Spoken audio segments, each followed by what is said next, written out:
હાય scope ફેમિલીના members અને scope ગુરુકુલના members બધાને બહુ જ યાદ કરું છું. નો ડાઉટ થોડું ઓછું અવાય છે કેમ કે રોજ કશે ને કશે જવાનું, હમણાં સમર છે અહીંયા તો તડકાના લીધે થઈને બધા બહાર નીકળી શકે અને હું પણ રોજ કશે ને કશે જતી હોય. મોસ્ટલી જાઉં છું. જે દિવસે હું નથી જતી બહાર એ દિવસે હું ચોક્કસ ઓનલાઈન આવું જ છું. અચાનક મિટિંગમાં આવી જાઉં છું. પણ તમને બધાને બહુ મિસ કરું છું અને બહુ બધા લોકો માટે ઘણા બધા સારા સ્કોપ છે. ઓનલાઈનથી તમે પોતાની પહેચાન બનાવો અને ડેફિનેટલી આપણે એક દિવસ તમારી એ જે ઓળખ છે એને આપણે નેશનલ લેવલથી ઇન્ટરનેશનલ લેવલ પર મૂકી શકશું.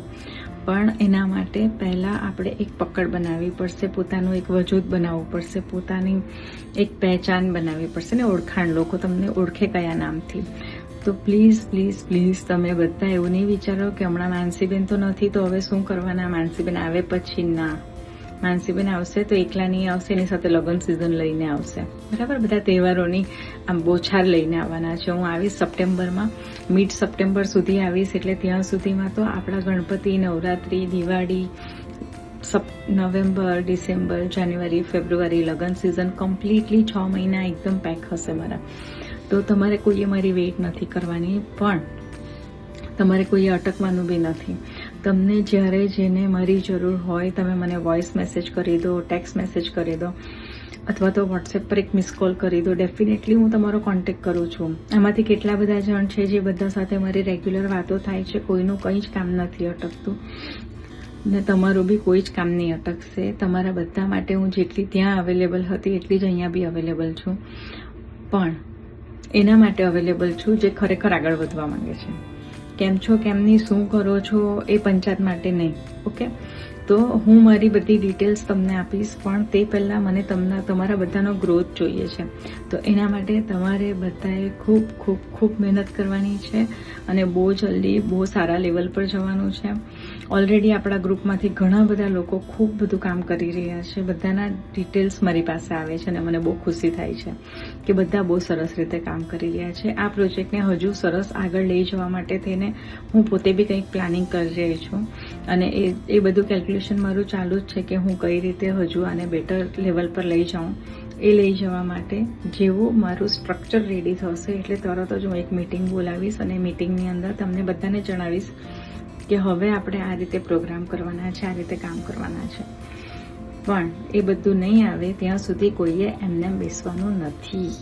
ઓકે, તમારે બધાએ પોતાનો પ્રોગ્રેસ ચાલુ રાખવાનો છે કેમ કે ઓલરેડી હું ન્યૂ સ્કિનનું કામ કરી રહી છું. ઓલરેડી હું મારું જે મેકઅપનું ટ્રેનિંગ લેવાનું ચાલુ થઈ ગયું. મારી હેરની મેકઅપ ટ્રેનિંગ માટે હું લગભગ કાલે જઈશ, નહીં તો ફ્રાઈડે જઈશ અને ગુરુવારે પાછી હું મેકઅપની ટ્રેનિંગ માટે જઈશ. તો રેગ્યુલર બેઝિસ પર મારા ક્લાસીસ હવે સ્ટાર્ટ થઈ ગયા અને ટાઈમ બહુ ઓછો છે મારી પાસે.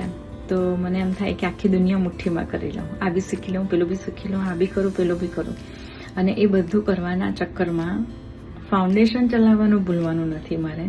એટલે આ તમને ટાઈમ આપી રહી છું કે તમે ફટાફટ બધા પોતાને જે કંઈ બી કરવાનું છે, તમને મારી જ્યાં જરૂર છે એ બધી વસ્તુ માટે તમે મને વોઇસ મેસેજ મોકલાવો, ટેક્સ્ટ મેસેજ મોકલાવો અને હું તમને, અથવા તો તમે મને મિસ કોલ કરો. પણ કોલ કેવું હોય, આપણા ડે નાઇટ ઉલટા સુલટા છે. તો બેટર છે કે તમે મને વોઇસ મેસેજ મોકલાવો કે ટેક્સ્ટ મેસેજ કરો અને હું તમને કોન્ટેક્ટ કરી લઈશ. ઓકે, હું જેવી ફ્રી થઈશ એટલે મને ટાઈમિંગ ખબર છે. હું તમને વોઇસ મેસેજ અથવા તો હું તમને ટેક્સ્ટ મેસેજ કરીને જણાવી દઈશ, વોટ્સએપ મેસેજ કરીને કે આટલા વાગે હું ફ્રી છું, હું તમને કોલ કરું. હું એક જણને કોલ કરીશ, એક જણના પ્રોજેક્ટમાં સાથ આપીશ. એક પણ જણને અહીંયાથી ભૂલવાની નથી. પણ એક પહેલું સ્ટેપ તમારે લેવાનું કે તમે ક્યાં અટક્યા એનો તમારે મને મેસેજ કરવાનો. ઓકે, અને પછી હું તરત જ તમને તમારો કોન્ટેક્ટ કરી લઈશ. ખાલી સેટરડે સન્ડેમાં થોડુંક બહાર હોય તો મારી પાસે વાઈફાઈ નહીં હોય તો નેટવર્ક છૂટે અને થોડુંક એવું થાય કે દીકરીને બી ટાઈમ આપું કેમ કે શનિ રવિ ઘરે હોય તો એને હું ફોન જરાક ઓછો જોઉં છું. પણ સોમવારથી શુક્રવાર રાત સુધી, સાંજ સુધી તો હું ફિક્સ મારા હાથમાં ફોન હોય છે. અને એ બી કંઈ બી ઇમરજન્સી હોય તો તમે મને કરી શકો છો. ઇમરજન્સી હોય તમે મને કોલ બી કરી શકો છો, એવો કોઈ વાંધો નથી. પણ તમારે તમારું કામ નથી અટકાવવાનું અને માનસીબેન નથી એવા કોઈ જાતના બહાના નથી આપવાના. સૌથી પહેલી વસ્તુ તો એ છે કે માનસીબેન નથી એના બહાના હું નથી ચલાવવાની. હું આમ પણ ઓનલાઈન જ હતી અને અત્યારે બી ઓનલાઈન છું. હું કોઈ બી ગામ બદલું, એરિયા બદલું કે કન્ટ્રી બદલું, એનાથી તમને કંઈ ફરક નથી પડતો, કેમ કે હું તમારી સાથે પહેલેથી ઓનલાઈન જ હતી. એટલે તમે મને રૂબરૂ આવીને તો કોઈ મળતા જ નહોતા, એટલે કોઈએ બહાના કાઢવાની જરૂર નથી. Okay, wish you all the best. Bye bye, miss you, bye bye.